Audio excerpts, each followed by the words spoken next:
Bonjour à tous et bienvenue dans ce troisième épisode de Thrash or Die. Aujourd'hui, on retourne un peu dans le passé avec un groupe des années 80, Testament.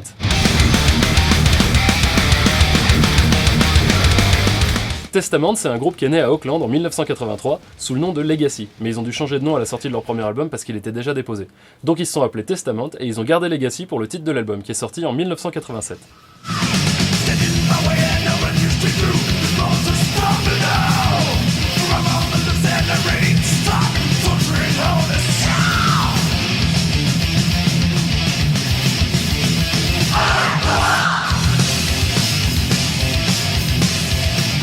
Oh là là, les années 80.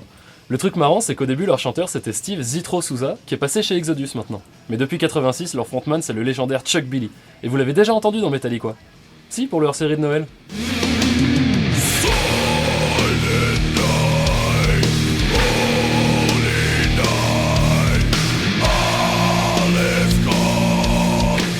Ouais, ce morceau où il chante de façon totalement dégueulasse, alors que quand il veut, il peut faire des trucs comme ça.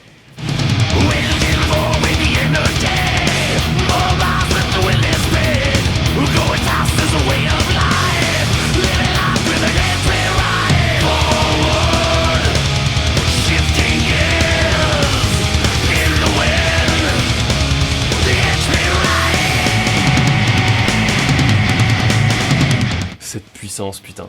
Chuck Billy, c'est un de mes chanteurs de métal préférés. Sa voix est incroyable, il a un coffre pas possible. J'adore ce mec. C'est un natif américain, un indien d'Amérique pour les vieux qui regardent, de la tribu des Pomos, et il est fier de ses racines au point d'en avoir fait plusieurs morceaux, dont l'excellent Native Blood.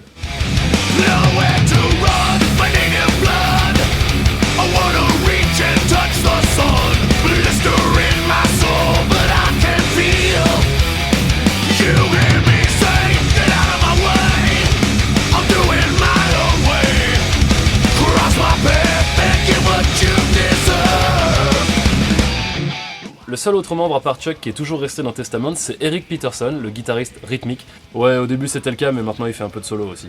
Qui est à l'origine de plein de riffs et de morceaux énormes tout au long de la carrière du groupe. Après leur premier album, et bah comme le Society, ils se sont dit allez, on sort le suivant l'année d'après. Et bam, The New Order.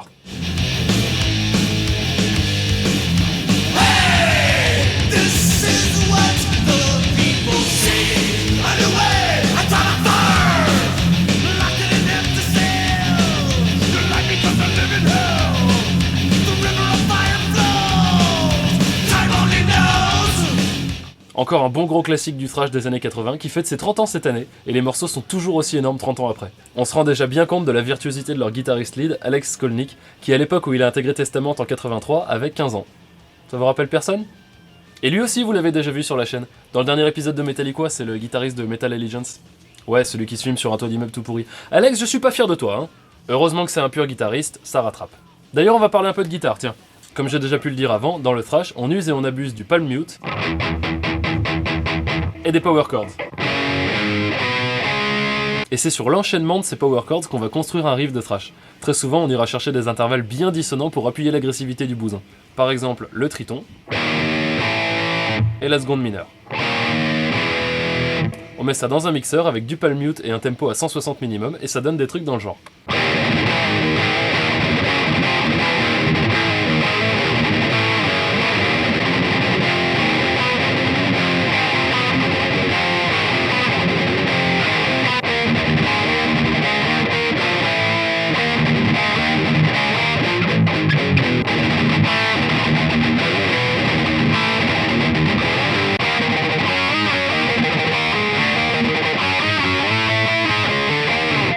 Et voilà comment qu'on fait un riff de thrash.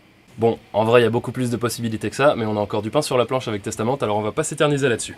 Du coup, Testament, après avoir sorti 2 albums en 2 ans, qu'est-ce qu'on fait ? Eh ben on sort le 3ème l'année suivante, hein ? Pourquoi pas ?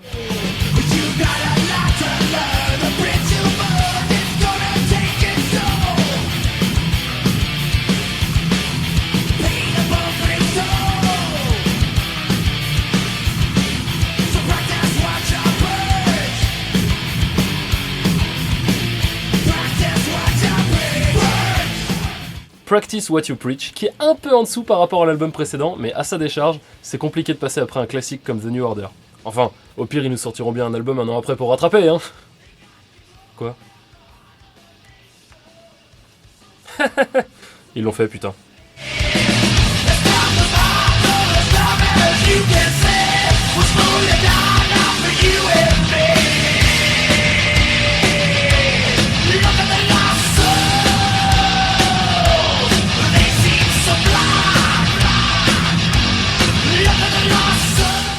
Et effectivement, ça rattrape.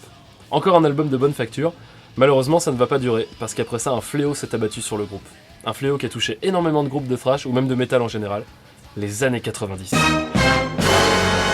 Cette période ça a vraiment pas été la joie. On l'a vu pour Overkill dans le premier Thrash or Die, c'est là que le déclin de Metallica a commencé, même Megadeth qui pourtant les avait extrêmement bien commencé a fini par se faire rattraper. Donc Testament, ils ont sorti un album pas terrible où ils expérimentent différents trucs qui ont pas bien marché, un album un poil mieux mais toujours pas génial, et un où ils ont tenté des trucs un peu death metal au niveau du chant notamment, mais c'est pareil, ça marche pas des masses non plus.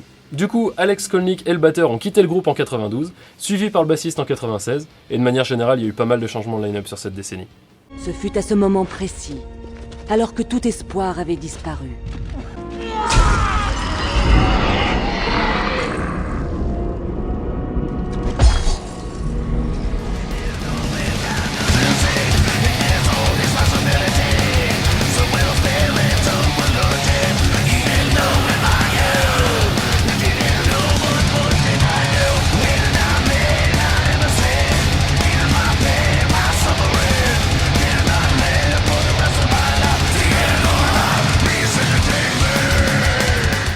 The Gathering, c'est le retour en force de Testament avec un line-up qui en ferait rêver plus d'un.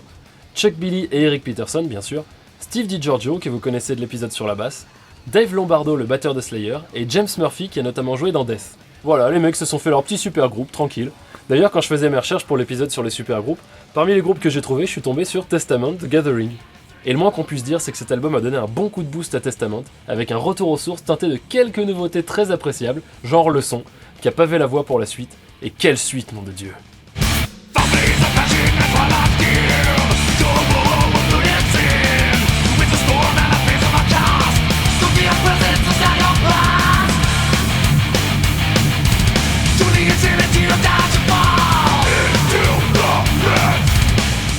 Un putain d'album de leurs vieux morceaux réenregistrés.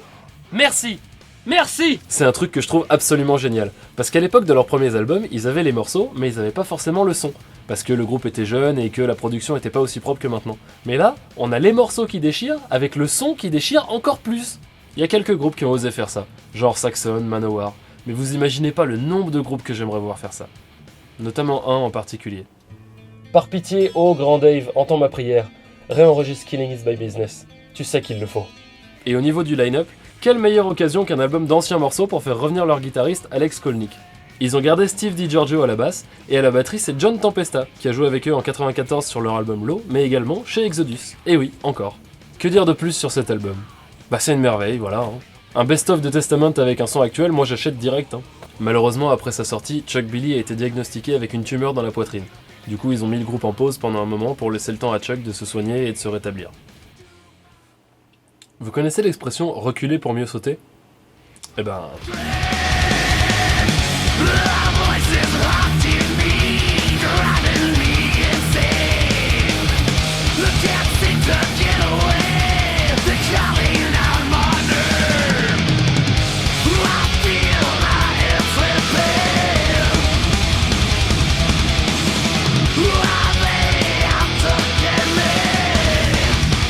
Dans ta gueule, le cancer!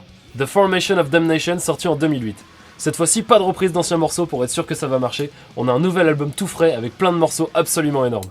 Ils ont repris un ancien membre aussi, leur bassiste Greg Christian qui a joué sur les 5 premiers albums. Et derrière les fûts, c'était Paul Bostaph qui a joué chez Forbidden et chez Slayer. Et le moins qu'on puisse dire, c'est que la formule fonctionne à merveille. De quoi être confiant pour la suite, hein? Comment ça, encore mieux? C'est possible ça?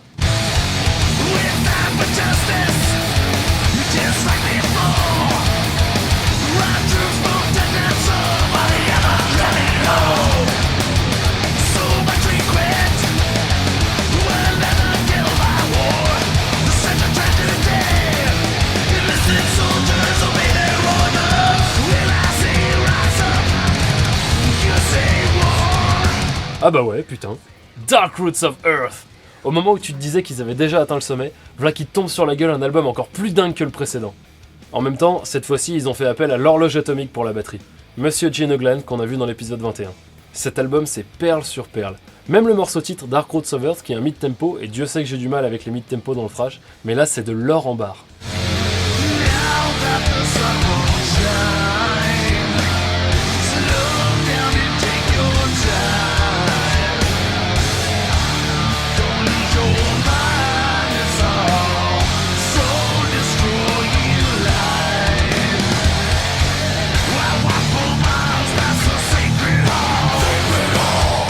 Ça me frustre de pas pouvoir vous mettre des extraits plus longs, putain.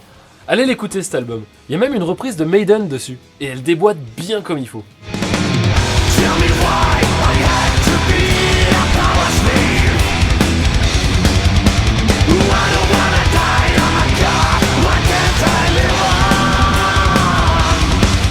Voilà.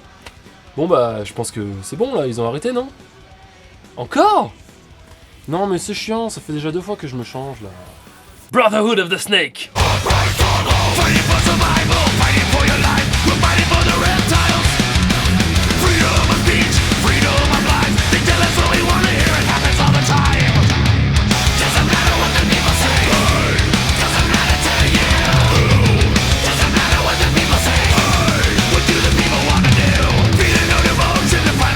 Sorti en 2016, il marque le retour de Steve DiGiorgio dans Testament, donc là on est sur une base d'une des meilleures sections rythmiques dans le métal, hein, PPR, et avec une base rythmique comme ça, le duo Skolnick-Peterson à la guitare et la voix dévastatrice de Chuck Billy, et bah ça donne encore un album de dingue.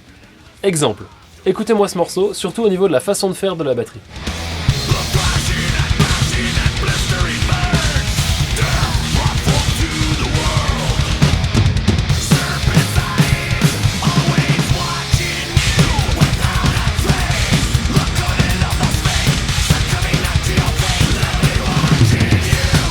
Et la voix de Chuck plus puissante que jamais. On dirait qu'il a même jamais eu le cancer. Et pour les avoir vus il y a 6 mois, je peux vous dire qu'en live, les morceaux, ils les tiennent, ça fait pas un pli. Ils méritent vraiment leur place dans ce que le Big Four devrait être, comme j'avais montré dans le premier épisode de Thrash or Die. Et pas à la 4ème place si vous voulez mon avis. Du coup, au niveau des suggestions d'albums, je pense que j'ai été assez clair, les 3 derniers albums sont indispensables. Et si jamais vous en voulez encore, il y a aussi The Gathering qui pourrait vous contenter. Et au niveau des anciens albums, vous avez le choix. Soit vous n'êtes pas trop dérangé par le son un peu vintage et du coup vous pouvez vous régaler avec les 4 premiers albums, soit ça a tendance à vous freiner un peu, et là, mais alors précipitez-vous sur First Strike Still Deadly, c'est du pain béni. En fait, il y a juste Demonic et The Ritual qu'il faut éviter, même Low est pas mal si vous en voulez encore après avoir écouté tout le reste. Sur ce, j'espère que cet épisode de Thrash or Die vous a plu, et je vous donne rendez-vous prochainement sur la chaîne Metallica pour une annonce très spéciale. À la vôtre!